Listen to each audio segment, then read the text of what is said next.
La primera vez que un hombre da un sermón puede ser muy aterrador, inquietante. Sé que yo estaba extremadamente nervioso cuando di mi primer sermón y mi experiencia sé que no fue única, porque a lo largo de los años he observado que muchos hombres jóvenes pasan por el mismo tipo de ansiedad que yo tuve al dar su primer sermón. Y una de las razones de tal nerviosismo es porque por lo general en la audiencia está sentado su pastor, alguien a quien has escuchado dar cientos de sermones, y puede ser un poco intimidante tenerlo allí porque realmente no sabes, tú no sabes lo que está haciendo, y tú sabes que él sabe, el pastor sabe que y sientes que te va a criticar a cada palabra que está a punto de decir. Ahora, imagínate si fuiste llamado a dar tu primer sermón y sentado en la congregación está uno de los más grandes predicadores de todos los tiempos. Bueno, esa fue la experiencia de los estudiantes que asistieron a la Universidad de Charles Spurgeon para predicadores. Parece que uno de los requisitos de esta universidad eh, eh, era que asistieran a la universidad. Parece que nuestro requisito era que cada alumno predicara un sermón al señor Spurgeon y del personal de la universidad. Y entonces ellos le daban uh,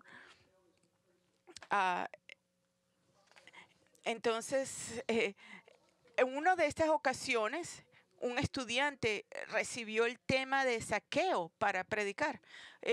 Zaqueo es el hombre pequeñito aquel. Y esto, lo que dijo, se puso de pie ante el señor Spurgeon y dijo, Zaqueo era de poca estatura, yo también.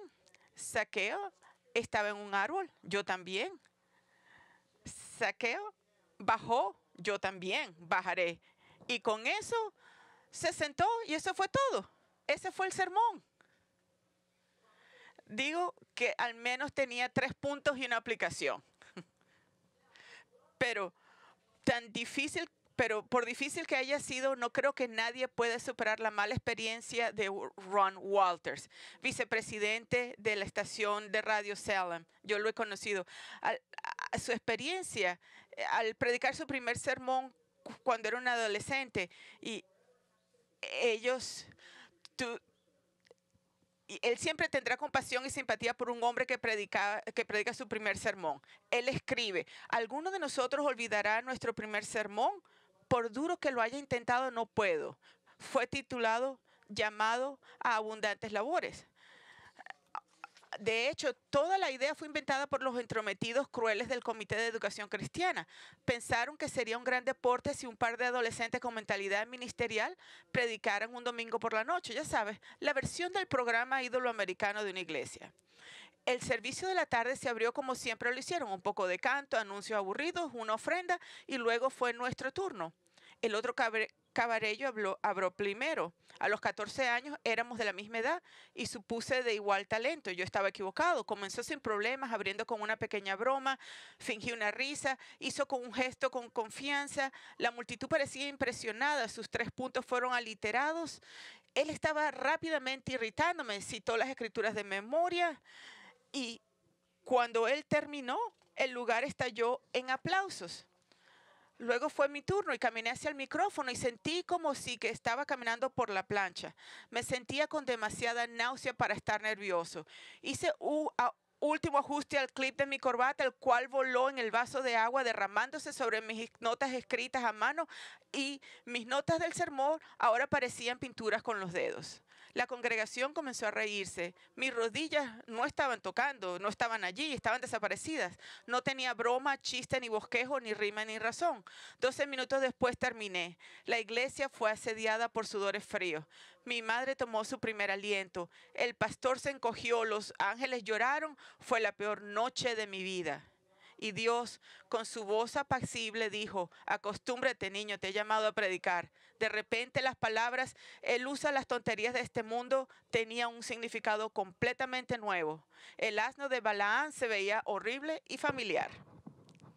Ahora, lo que Ron Walters y el joven que habló frente a Spurgeon pasaron predicando sus primeros sermones fueron momentos difíciles, pero de una manera ligera y humorosa. Nosotros entendemos esto. Sin embargo, en una nota mucho más seria, no creo que nadie haya enfrentado alguna tarea más formidable y difícil al predicar su primer sermón que el apóstol Pedro el día de Pentecostés. Y la razón de esto, que sea tan formidable, son las circunstancias en las que Pedro tenía que predicar su sermón.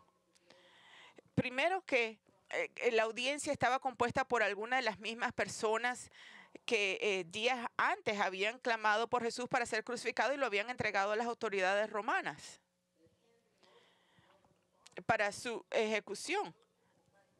De hecho, en Hechos 2:23, hablando de Jesús, Pedro les dijo, a este entregado por el plan determinado y el previo conocimiento de Dios, los clavaste en su cruz por manos de impíos y le matasteis. De hecho, Pedro, esas son una de las personas en la audiencia de Pedro.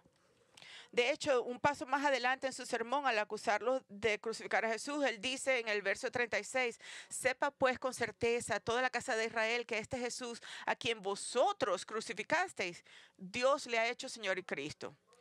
Es decir, les está diciendo que asesinaron a su propio Mesías y a Dios en carne humana.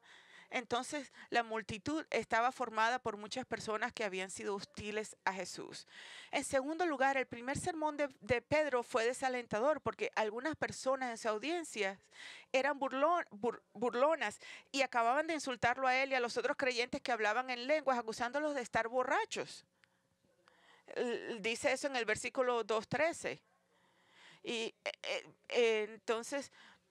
Pero Pedro no tenía un buen historial en lo que se refiere a defender valientemente a Jesús en un entorno público. Su última experiencia al hacer esto había sido un desastre, porque solo 50 días antes había negado públicamente al Señor 3 veces con groserías. Pero aquí estaba, en un escenario público igualmente peligroso, frente a miles de individuos que rechazaban al Mesías, que muy fácilmente podrían haberlo atacado a él y a los demás. Y entregarlos a las autoridades romanas para ser crucificados. Pero a pesar de todo esto en contra de él, Pedro dio no solo su primer sermón, sino que dio un gran sermón, uno de los más grandes sermones en toda la historia de la iglesia. Y lo predicó con increíble audacia y valentía, lo que resultó en miles de los que una vez fueron enemigos de Cristo, llegar a la fe en Cristo ese mismo día. Ahora, digo que el sermón de Pedro fue un gran sermón por 3 razones muy importantes. Antes que nada, el sermón de Pedro fue grandioso por su contenido. Fue una exposición bíblica en gran parte, fue una explicación. Que es lo que es una exposición. Él está explicando el cumplimiento de algunas profecías significativas del Antiguo Testamento. Y lo estaba haciendo de la manera correcta. Y por lo tanto, como cualquier gran sermón, estaba lleno de escrituras. Fue una exposición. Pero además de su contenido, es el cumplimiento de la profecía del Antiguo Testamento. Su contenido también se centró en Jesucristo. Todo sermón debe mostrar a Cristo. A medida que avanzamos en este sermón, veremos que Pedro habló de 4 aspectos de la vida y el ministerio de Cristo: su muerte, su resurrección en la versión 24 y su ascensión al cielo y la exaltación en el versículo 33. Entonces, verán, los grandes sermones son en última instancia acerca de Jesucristo y señalan a la gente a Cristo. Y eso es exactamente lo que hace Pedro. En este sermón, al decirle a su audiencia al final de su sermón cómo ser salvados por la fe en Cristo. Noten en los versículos 38 y 40, y Pedro les dijo, arrepentíos y sed bautizados cada uno de vosotros en el nombre de Jesucristo para perdón de vuestros pecados y recibiréis el don del Espíritu Santo, porque la promesa es para vosotros y para vuestros hijos y para todos los que están lejos, para tantos como el Señor nuestro Dios llame. Y con muchas otras palabras testificaba solamente y les exhortaba diciendo, sed salvos de esta perversa generación. Como 3,000 personas lo escucharon. Él les mostró Cristo. En segundo lugar, el sermón de Pedro fue grandioso porque su contenido era bíblico y estaba centrado en Cristo, sino también porque era claro, práctico, fácil de entender y relevante. Como ven, los grandes sermones son comprensibles para todos. La persona dice, ok, ahora entiendo. Entonces, para que tenga que ocurrir a un profesional, fue el caso con el sermón de Pedro, porque todo su mensaje tiene la intención de responder la pregunta planteada para multitud en el versículo 12. La pregunta era, ¿qué significa esto? ¿Qué significa que 120 galileos que no son educados y tienen dificultad de hablar en su propia lengua, están hablando y entendiendo las lenguas de otros? Pedro responde a su pregunta brillantemente, pero muy claramente, usando términos y expresiones con los que ellos, como judíos, estaban muy familiarizados. Él les dice que lo que están observando en las acciones de los creyentes tiene que ver con los últimos días y que implica la venida del Mesías, y luego identifica al Mesías como Jesús de Nazaret, que él vivió, murió, resucitó entre los muertos, ascendió al cielo y es el único responsable ahora de derramar el Espíritu Santo sobre todas las personas que ahora escuchan a Pedro hablar en sus propios idiomas. Y su aplicación personal a ellos es para decirles que son culpables ante Dios de asesinar a su propio Mesías, y los llama a responder a Cristo con arrepentimiento y confiando en Él para la salvación. No es más realmente relevante que esto. Entonces escuchen con atención, porque la tercera cosa que hizo grandioso el sermón de Pedro fue que, además de ser bíblico y centrado en Cristo en su contenido y claro y comprensible y relevante, es que también fue entregado con poder espiritual, porque Pedro estaba lleno del Espíritu Santo. Estaba lleno del Santo, y eso es lo que hizo que este sermón tuviera un impacto tan profundo en sus oyentes. Es evidente que Pedro está bajo el control del Espíritu Santo debido a la audacia con que habló. No tuvo miedo. Eso no era el caso antes, cuando le preguntaron si él era uno de sus seguidores.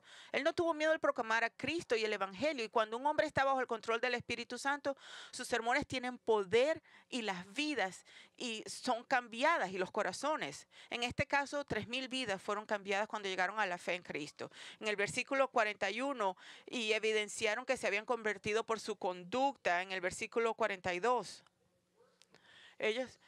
en el versículo 42 dice, entonces los que habían recibido su palabra fueron bautizados, y se añadieron aquel día como 3,000 almas, y se dedican continuamente a las enseñanzas de los apóstoles, a la comunión, al partimiento del pan y a la oración. Ahora, ellos continuamente se dedicaban a la oración.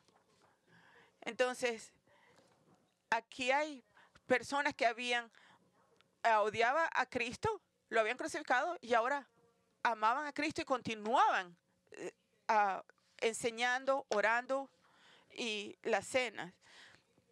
Ahora, esta mañana queremos comenzar a examinar el sermón de Pedro. Y es parte del desarrollo secuencial o sucesivo de Lucas de lo que sucedió en el día de Pentecostés. Ahora les recuerdo. Primero, Lucas nos dijo que en cumplimiento de la promesa de Cristo, el Espíritu Santo llegó el día de Pentecostés, y como resultado, los 120 creyentes que estaban esperando al Espíritu Santo fueron habitados y fortalecidos por él y comenzaron a hablar en lenguas. Luego, Lucas nos contó acerca de la reacción a todo esto por parte de la gente de la ciudad de Jerusalén, que inicialmente escuchó el sonido del violento viento impetuoso, y luego escucharon a los 120 galileos hablar en sus propios idiomas nativos. No es algo sin sentido, eran lenguajes de las varias personas. Y entonces, mientras que algunos en la multitud se burlaban de este fenómeno, acusando a los creyentes de estar borrachos, la mayoría estaban perplejos y confundidos, no sabían lo que estaba sucediendo y escuchaban y sinceramente querían saber lo que estaba sucediendo y así lo dijeron al final del versículo 12. ¿Qué quiere decir esto? Y Pedro está a punto de decirle lo que esto significa. Eso es lo que es de lo que su sermón es todo. Al darles no solo su primer sermón en la vida, este es el primer sermón, sino también primer sermón de la era cristiana. Y aquí están los puntos principales de su sermón. Primero, refuta la acusación de que él y los otros creyentes están borrachos. Les responde la pregunta de la multitud, explicando el significado de las lenguas habladas por estos seguidores galileos de Jesús. Luego, él pasa brillantemente a explicar acerca de Jesús, su vida, su muerte, resurrección y ascensión. Y finalmente cierra con una poderosa declaración de que Jesús es tanto Señor como Mesías. Y luego les presiona para que respondan a Cristo acusándolos de crucificarlo. Entonces, esa es la base. Entonces, comencemos a ver el sermón de Pedro y cómo trató la acusación hecha por los burladores cuando él primero rechaza la acusación de estar borrachos. Versículos 14 y 15, Hechos 2. Entonces Pedro, poniéndose en pie con los 11, alzó la voz y les declaró: varones judíos y todos los que vivís en Jerusalén, sea esto de vuestro conocimiento y prestar atención a mis palabras, porque estos no están borrachos como vosotros suponéis, pues apenas es la tercera hora del día. Ahora, Lucas dice que en respuesta a la burla hecha por algunos, que los que estaban observando era un grupo de galileos intoxicados, Pedro, como vocero de todos los apóstoles y el resto de los 120 creyentes, se enfrenta a la multitud, levanta la voz para ser escuchado por todos y se dirige a ellos. Ahora, aprendimos la semana pasada que cuando los creyentes fueron llenos del Espíritu, fueron facultados sobrenaturalmente para hablar en 15 idiomas diferentes. Entonces, ¿qué lenguaje usó Pedro? Esa es la pregunta para dirigirse a esta multitud. Bueno, Lucas no nos dice nada sobre el lenguaje de Pedro. No dice nada. Pero es muy probable que Pedro les haya hablado en arameo, porque que es una forma de hebreo, porque ese era el idioma que todos entendían como pueblo judío, no importa dónde vivían. Y si vuelven a mirar al versículo 14, veremos que Lucas nos dice que al hablar a la multitud, Pedro los llama hombres de Judea y todos los que viven en Jerusalén. ¿Qué significa? Significa que se estaba dirigiendo a los que eran residentes permanentes de Jerusalén. Judea es una provincia y Jerusalén es una ciudad. Entonces, a los residentes permanentes de Jerusalén y así como también a los que estaban residiendo temporalmente en Jerusalén para celebrar la fiesta de Pentecostés. Y ambos grupos estarían muy familiarizados con el arameo, que era el idioma normal que hablaban los judíos conversando entre ellos.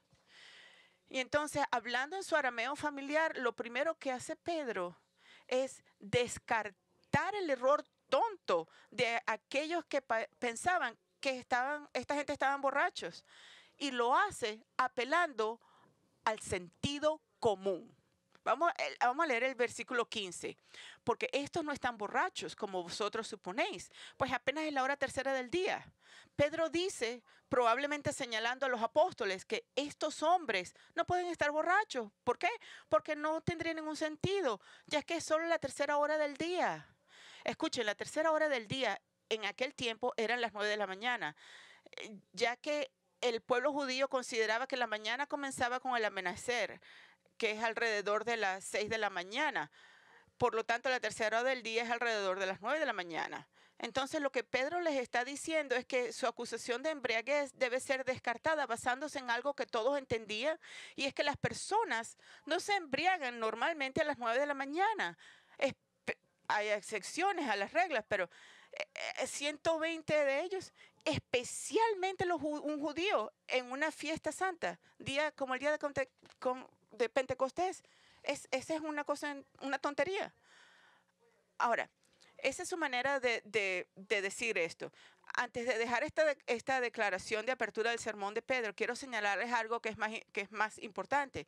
Quiero que vean el ejemplo piadoso, que es muy importante. Y quiero que vean el ejemplo piadoso que Pedro estableció en la forma en que respondió a esta necedad y acusación difamatoria. Porque aunque su celo y actividad por Cristo nunca se iguala o es considerada equivalente con la embriaguez, se enfrentarán otras ridículas acusaciones sobre su fe en Cristo. Es inevitable. Tú puedes ser quizás acusado de rechazar ciencia si crees en la Biblia y en una creación literal de 6 días, como aprendimos en la reciente conferencia de creadores. Puede que seas acusado de ser un hereje, especialmente si has dejado una religión anterior que basa la salvación en buenas obras por el Evangelio de la gracia. Vas a ser acusado de ser un hereje. Quizás puedes ser acusado de ser intolerante con ciertas personas porque no aceptas que sus estilos de vida sexuales desviados sean válidos. Es posible. Puede que te acusen de ser un fanático religioso porque afirmas que Jesucristo es el único camino al cielo. Escucha, hay muchas cosas que puedes y de las que te acusarán falsamente por tu fe en Jesucristo y tu compromiso con la palabra de Dios. Es simplemente inevitable. Pero en la forma en que respondes a estas acusaciones es lo más importante, porque tú representas a Cristo y como su representante, tú eres responsable de responder de una manera que lo honre, para que tú seas un buen testimonio a aquellos que lo atacan. Y en vez de reaccionar de una manera impía, cruel y vengativa, con un furioso estallido defensivo. En principio, debes hacer lo que hizo Pedro al responder a los que lo acusaron a él y a los demás de estar borrachos. Lo que hizo Pedro realmente es seguir el principio que luego escribiría en su primera carta para todos nosotros. Sigamos. Primero de Pedro 3:15 y dice, sino santificad a Cristo como Señor en vuestros corazones, estando siempre preparados para presentar defensa ante todos los que os demande razón de la esperanza que hay en vosotros, pero hacerlo con mansedumbre y reverencia. Primero, Pedro nos exhorta a asegurarnos de que Cristo está reinando como Señor en nuestros corazones. Eso es crítico para que estemos bajo su control y no en el control de nuestra carne, que naturalmente está inclinado a atacar en orgullo pecaminoso. Entonces, si Él está reinando, estás bajo el control de Él, pero si tú estás reinando, entonces estás bajo el control del orgullo pecaminoso. Nosotros quizás lo llamamos defender la fe, pero estamos defendiéndonos a nosotros mismos. Segundo, Pedro dice que siempre tenemos que estar listos para explicar a quienes nos preguntan lo que creemos en Jesús y en el Evangelio. Y tú debes saber cómo responder a eso. ¿Por qué creemos sobre Jesús en el Evangelio? ¿Y por qué hemos llegado a creer de esta manera? Pero tú no tienes que ir al seminario, solamente tienes que saber algo acerca de tu fe, de la Escritura. Pero eso no es todo. Note que Pedro dice que al final debemos hacer esto con delicadeza y reverencia, y esa es la llave. A veces los que nos preguntan sobre nuestra fe lo hacen atacando nuestra fe. Pero en lugar de reaccionar devolviéndoles la ira, Pedro dice que debemos ser amables, debemos ser respetuosos en la forma en que los respondemos. Y eso es exactamente lo que hizo Pedro con aquellos que acusaron a los creyentes de estar borrachos. A pesar de que su acusación fue hecha en burla y fue una tontería, hasta el punto de ser absurdo, note que Pedro fue amable, pero firme en decirles que estaban equivocados. Él no los atacó. No les dijo que era una de las cosas más estúpidas que había escuchado, pero simplemente, él no dijo eso, pero simplemente y con calma les mostró su error, apelando al sentido común de que la gente no se emborracha temprano en la mañana, tan temprano en la mañana. Entonces, sigue el ejemplo de Pedro, aprende de él cuando eres atacado y burlado por tu fe. Incluso Si esos ataques son en tu contra, son personales y te hieren, aún así sé respetuoso, sé amable, pero sé firme al mostrarle su error y mostrándole la verdad del Evangelio. Entonces, ahora que Pedro le ha dicho a esta multitud que lo que han observado saliendo de la boca de estos creyentes no se debió a la embriaguez, tiene que haber otra explicación. La explicación correcta que él procede a darles cuando él continúa con el segundo punto en su sermón y dice que el segundo punto, que es que la actividad que han observado en el día de Pentecostés indica que los últimos días han llegado. Los últimos días han llegado. Noten lo que dicen en los versículos 16 y 17 al 18. Sino que esto es lo que fue dicho por medio del profeta Joel, y sucederá en los últimos días de Dios que derramaré mi espíritu sobre toda carne, y vuestros hijos y vuestras hijas profetizarán, vuestros jóvenes verán visiones, y vuestros ancianos soñarán sueños, y aún sobre mis siervos y sobre mis siervas derramaré de mi espíritu en esos días y profetizarán. Ahora, con estas palabras, Pedro está respondiendo directamente la pregunta que surgió de la multitud de personas que lo escucharon hablar en lenguas. Y la pregunta era, ¿qué significa esto? En otras palabras, quieren una explicación de por qué 120 discípulos galileos de Jesús, a quienes habían asumido que eran todos herejes y blasfemos, siendo seguidores de un falso Mesías, ¿por qué todos estaban hablando en las grandes obras de Dios en sus propias lenguas maternas? Y la respuesta de Pedro es muy directa. Esto es de lo que habló el profeta del Antiguo Testamento, Joel. Es decir, lo que has presenciado hoy es lo que Dios predijo que sucedería hace casi 8 siglos cuando habló por medio del profeta Joel. Y luego procede Pedro a citar o parafrasear a Joel 2, 28 al 32.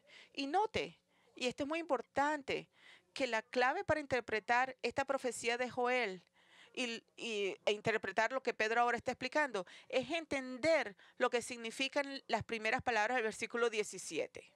Y sucederá en los últimos días. Dios dice. Esto es clave. Entonces escriban esto. La expresión los últimos días es una frase del Antiguo Testamento que se refiere al tiempo en que cuando viene el Mesías. Este es un tema común, hablado a menudo por los profetas a lo largo del Antiguo Testamento. Entonces, la venida del Mesías inaugura los últimos días. Sin embargo, lo que los profetas no dijeron explícitamente fue que habrían 2 venidas del Mesías. No solamente una. 2. La primera vez vendría a morir en la cruz como un sacrificio expiatorio por los pecadores. En la cruz. Y la segunda vez, Él vendría como el rey para establecer su reino en la tierra. No solamente creyentes, pero y entre estas 2 venidas habría un largo intervalo de al menos 2000 años.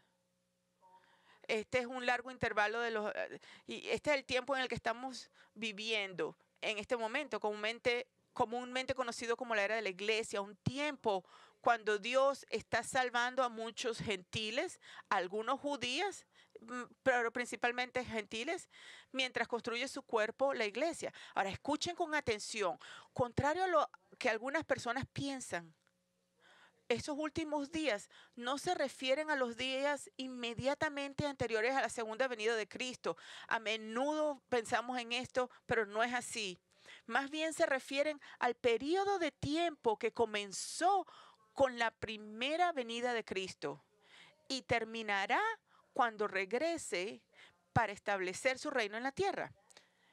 Es decir, cuando Jesús comenzó su ministerio terrenal, comenzaron los últimos días. Y esos días continúan incluso ahora, de modo que estamos viviendo actualmente en los últimos días. Y es correcto decirlo así, aunque ha sido los últimos 2000 años. Y esto es precisamente lo que el Nuevo Testamento enseña. Y los apóstoles y los profetas, primero de Juan 2:18, hijitos, es la última hora. Ellos usan el término hora. y es la última hora. Y así como oísteis que el anticristo viene, también ahora han surgido muchos anticristos. Por esto sabemos que es la última hora. Juan dice, es la última hora. Primera de Pedro 1:20 dice, porque Él estaba preparado desde antes de la fundación del mundo, pero se ha manifestado en estos últimos tiempos por amor a vosotros. Estos son sinónimos. Hebreos 1:2. En estos últimos días, el escritor de los Hebreos dice, nos ha hablado por su Hijo, a quien constituyó heredero de todas las cosas, por medio de quien hizo también el universo. Por lo tanto, los últimos días han estado sucediendo durante los últimos 2000 años. Y lo que Pedro está diciendo es lo que estaba sucediendo en el día de Pentecostés. Lo que esta multitud estaba observando es exactamente lo que el profeta Joel predijo que sucedería durante los últimos días. Y luego Pedro procede a describirlo y explicarlo, lo que estaba sucediendo ante sus propios ojos al citar al profeta Joel. Él dice en el versículo 17, y sucederá en los últimos días, dice Dios, que derramaré de mi espíritu sobre toda carne, y vuestros hijos profetizarán, vuestros jóvenes verán visiones y vuestros ancianos soñarán sueños. Y aún sobre mis siervos y sobre mis siervas derramaré de mi espíritu en días y profetizarán. Ahora, esencialmente lo que Pedro está diciendo es que tal como Joel predijo, estos son los últimos días. Han comenzado. Y por lo tanto, Dios, tal como dijo que lo haría, está derramando su espíritu sobre toda la humanidad. Eso es lo que están observando. Están observando lo que Joel dijo que iba a hacer.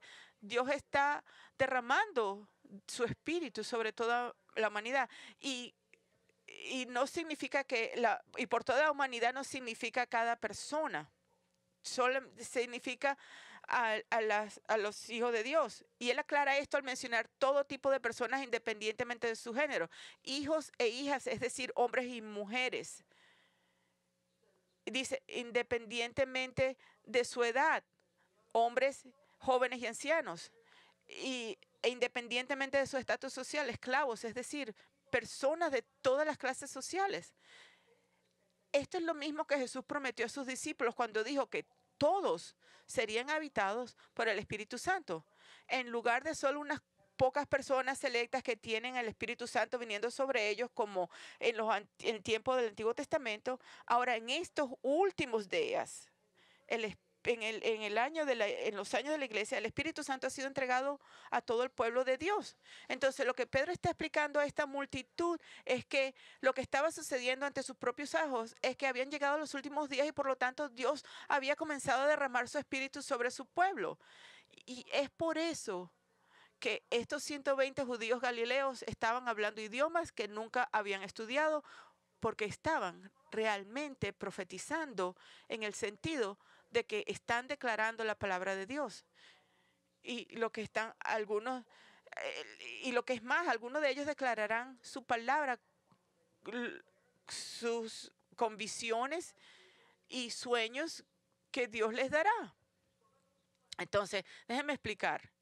Antes de que el canon de la escritura se completara, Dios comunicó su revelación a ciertas personas mediante el don de lenguas, que como hemos visto es hablar en lenguas humanas, así como también visiones y sueños. Ciertamente el apóstol Pedro tuvo visiones, pero una vez que escribió el último libro del Nuevo Testamento, esas lenguas reveladoras, esas visiones y sueños se detuvieron. Y lo sabemos porque en la carta del Nuevo Testamento, la pequeña carta de Judá, justo antes de Apocalipsis, él declara que debemos luchar fervientemente por la fe, que una vez y por siempre fue transmitida a los santos. Es decir, él dice, la fe no fue nuestra fe personal e individual, sino la fe, todo el cuerpo de la verdad del Nuevo Testamento, la revelación, el Nuevo Testamento de Dios encarnada en las Escrituras como una unidad, fue una y por toda vez dada es terminado, fue hecho ya. No vamos a añadir más ni a sustraer nada de las Escrituras. Tenemos la revelación de Dios a nosotros. Y ahora, aunque aún somos dados el Espíritu Santo con poder, nosotros estamos declarando lo que Dios ya ha declarado en su palabra, nada más y nada menos. Entonces, lo que Pedro está explicando a esta multitud es que han llegado los últimos días. Han llegado los días del Mesías. Y la prueba de esto es que Dios ha comenzado a derramar su espíritu sobre todo su pueblo y no unas pocas elecciones. Y esa es la respuesta a su pregunta en el versículo 12. ¿Qué significa esto? Esto es lo que significa. Los últimos días están aquí y Dios está derramando su espíritu sobre su pueblo. Pero eso no es todo lo que Pedro les cuenta sobre los últimos días. Él continúa diciendo en los versos 19 y 20, y mostraré prodigios arriba en el cielo y señales abajo en la tierra, sangre, fuego y columna de humo. El sol se convertiría en tinieblas y la luna en sangre. Ahora, continuando la cita de Joel del capítulo 2, aún el mismo capítulo, Pedro le dice a esta multitud que los últimos días no solo se caracterizan por el derrame del Espíritu Santo sobre los creyentes, sino que también es un tiempo que se caracterizará por el juicio de Dios. Ahora escuchen atentamente, porque a diferencia del derramamiento del Espíritu Santo, este evento, lo que ahora él está hablando, aún no ha sucedido. Es parte de los últimos días y tendrá lugar en el futuro, al final de este periodo de tiempo. Pero lo que Pedro ha hecho en su sermón, Pedro no sabía en este punto que iba a haber una era de la iglesia. Entonces, Pedro pensaba era inminente porque habría podido ser. Pero lo que Pedro ha hecho en su sermón les ha sido informado acerca de ambos, del comienzo de los últimos días y del final de los últimos días. Lo que Pedro está citando es el juicio venidero de Dios. De hecho, la expresión al final del versículo 20, él usa el día del Señor. Es una expresión del Antiguo Testamento muy utilizada y común para describir el juicio de Dios, el día de Dios. Y podría aplicarse a cualquier juicio que Dios promulgue. Pero el juicio específico que Joel tenía en mente y que Pedro cita es el juicio de Dios en el momento del regreso de Cristo, su segunda, lo que nosotros llamamos su segunda venida. Observe una vez más el lenguaje que Joel usa para describir este juicio. En el versículo 19, y mostraré prodigios arriba en el cielo y señales abajo en la tierra, sangre, fuego y columna de humo. El sol se convertirá en tinieblas y la luna en sangre. Ahora, todo lo que leemos aquí se ajusta a las descripciones de los eventos relacionados con la segunda venida de Cristo, cuando Él regrese a la tierra para establecer su reino y juzgar al mundo en la tierra. Por ejemplo, noten, Joel dice que habrá señales en la tierra de sangre, fuego y humo. ¿Y saben qué? Muchas veces leemos en el libro de Apocalipsis, vemos que esto sucede. Esto dice que justo antes del regreso de Cristo, durante el periodo de tribulación de 7 años, habrán mucho derramamiento de sangre en la tierra. Va a haber mucha muerte. Por ejemplo, Revelaciones 6:8, Apocalipsis 6:8. Y miré, y aquí un caballo amarillento, y el que estaba montado en él se llamaba Muerte, y el Hades lo seguía. Y les dio una autoridad sobre la cuarta parte de la tierra para matar con espada, con hambre, con pestilencia y con las fieras de la tierra. Juan nos está diciendo en ese día, el periodo de tribulación, un cuarto de la tierra, de la población de la tierra va a morir. nuevamente en Apocalipsis 9:15, y fueron desatados los 4 ángeles que habían sido preparados para la hora, el día, el mes y el año, para matar a la tercera parte de la humanidad. Ahora una tercera parte de la humanidad morirá.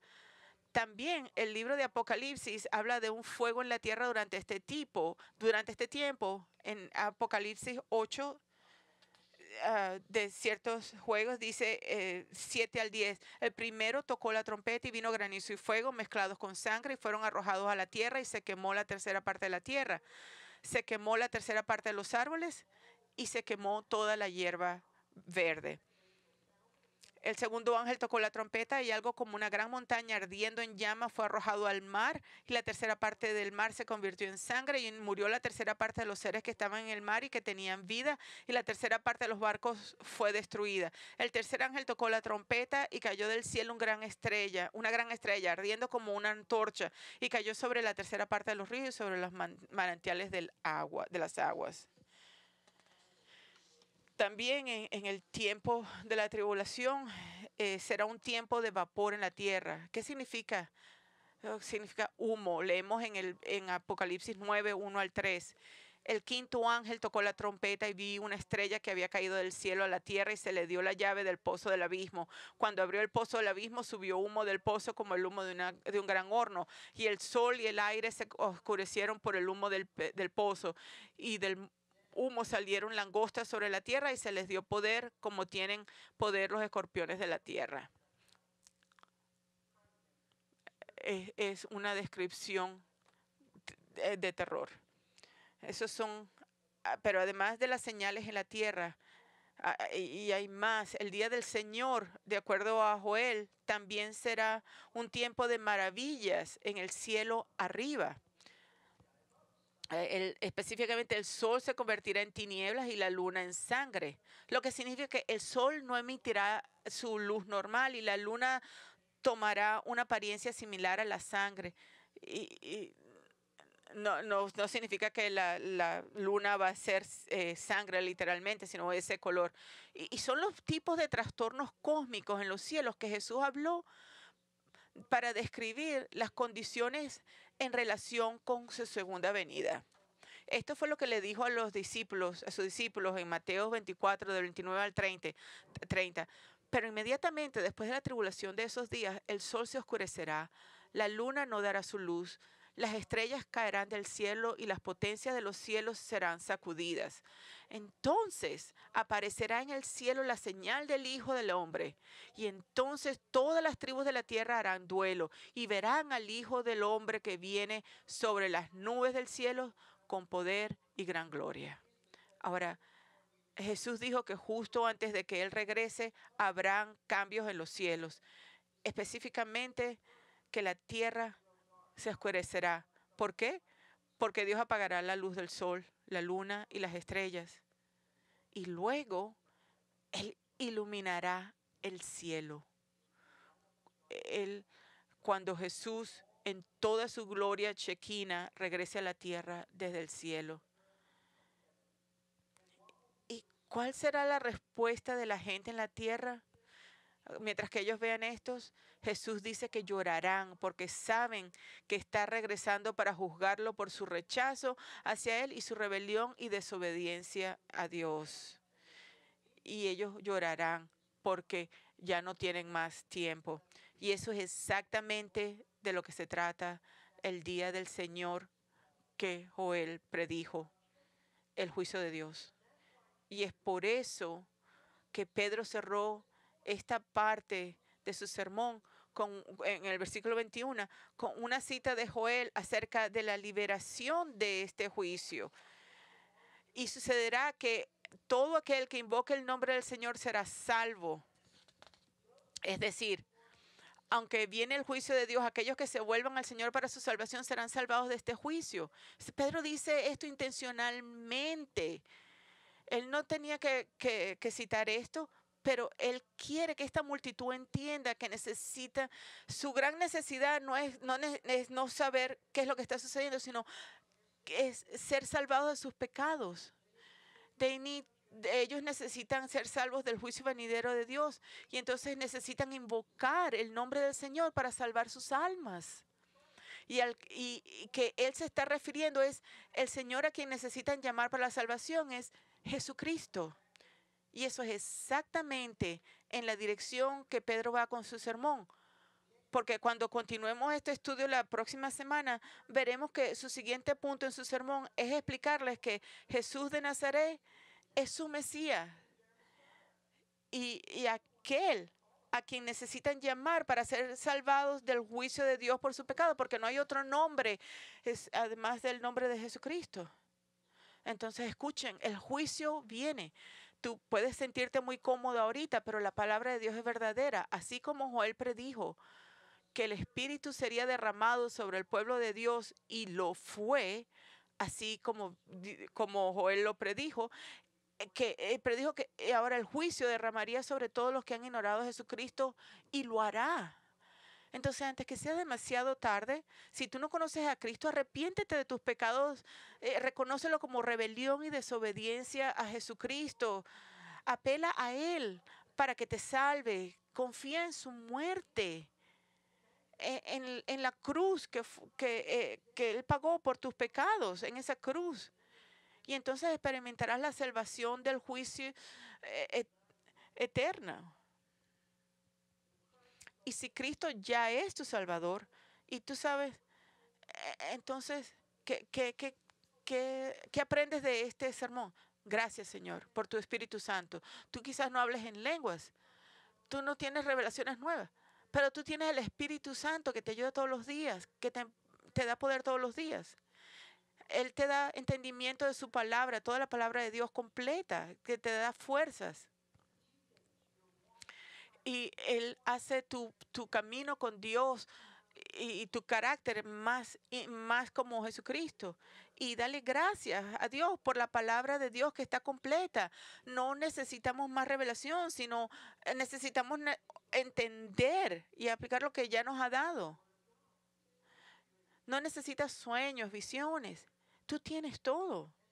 Y pídele que te ayude si eres atacado y eres burlado por tu fe. Pídele que te ayude a explicar el Evangelio, pero hazlo con gentileza y respeto. Vamos a orar. Padre, te damos gracias que en tu palabra tú eres tan claro.